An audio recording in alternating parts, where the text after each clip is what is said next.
2010'dan кийин парламенттик Андан башкарууга багыт алган болдук. Алгандай болдук, бирок парламент башкаруу болбогонун көрүп атабыз. Ал система аягына чейин отурган жок. Анда парламент система болсо толугу менен бир өкмөттө өлкөнүн тагдырына премьер-министр өзүнүн партиясы менен жооп берип калмак. Бизде эч бир премьер-министрди 2010 бери бир премьер-министрге жоопкерчилигин кое аласыңбы? Аларды жогору жактан эле бирөөлөр алып келип койду. Ал бир саясий партиянын да кишиси эмес. Бир эле кишинин кишиси болуп калып атпайбы? Аны баарыбыз жакшы билебиз да. Ошондой эле тагдырды көрүп келатабыз.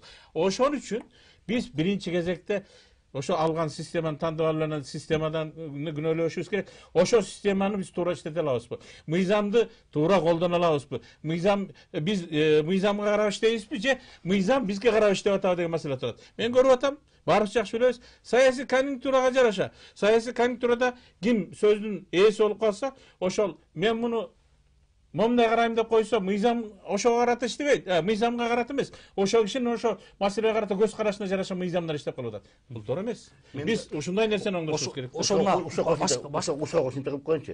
Мына азыркы акыбалга келгенде ким күнөөлүү буга? Биздин азыркы конституцияда эле бул парламенттик мамлекет деп эсептелген, президенттикте эмес бул. Ошо парламент келген полномочиянын баарын эмне пайдаланбай атат? Мына 11-жылы парламент келгенде өзүнүн ыйгарым укуктарын бар тең багынып туруп өткөзүп берип койду президент Атамбаев ошол кезде. Мына тышкы иштер маселелерин бар тең парламент өткөзүп берип койду. Бул болсо конституция боюнча бул жогорку кеңештин функциясы болчу. Көп маселелерди өткөзүп берди. Аны ошол жалдырап оозун карап калды, бир президенттин оозун карап калышты, отурду. Бүт багынып берди, отуруп берди. Ошондон бери мына улам келди, 6-чы чакырышта андан кийин эмес оозун карап отурду баатек. Мына азыркы эле ушундай болуп атпайбы? Ал эгерде мындай карап көрө турган болсок, азыркы президенттик конституцияда мындай чарбалык иштерге, экономика иштерге киришкенге такыр укугу жок да. Эгер укугу киришкенде премьер-министрдин жумушуна кирише турган болсо, эртең кыйкып чыгат да. Мына баары силер кыйкып чыгасыздар, бул узурпация кылып атат. Сиздин анда укугуңуз жок деп. Киришпейин десе, парламент президенттин оозун карап отурат. Өкмөт президенттин оозун карап турат. Аяктан кандай указга түшөт? Мыйзам кабылдауларда, чечим кабылдауларда текка карап турат, чыгыш жагын. Аяктан кандай установка келет деп. Мына президенттин көзүн карап калуусуна эмне себеп? Президенттин рычагтары баягы жоопкерчиликти алгандан качкандар көп бизде. Жоопкерчиликти ала билген адамдар гана өлкөнү алдыга жылдырат. Жоопкерчиликти ала билген адамдар гана лидер боло алат. Партия болобу, мамлекет болобу, өкмөт болобу ошонун ишин алга жылдырат. Жоопкерчиликти албаган кишини өкмөттүн башчысына бир эмес 10 кишини коюп кой, жоопкерчиликти алгысы келбесе эчтеке кыла албайт. Парламентте да ошондой болуп атат. Жоопкерчиликти ала билген кишилер аз болуп атат.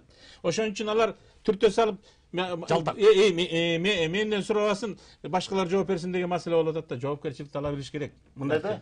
Жоопкерчилик жөнүндө сөз болуп атпайбы? Жоопкерчиликсиз болуп аткан себеби эмне? Президент мисалы азыр бүгүнкү күндө прокуратура, ГКМ окшогон колдор да.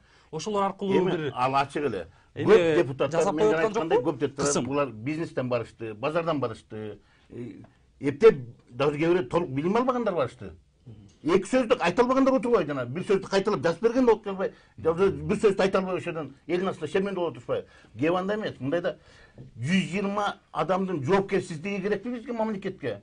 Мондай кыйналып турган кезде элге. Же бир кишинин жоопкерчилиги керекпи? Бир кишиден сураган жакшыбы же 120 кимден сураарын билбей ошодон отурган жакшыбы?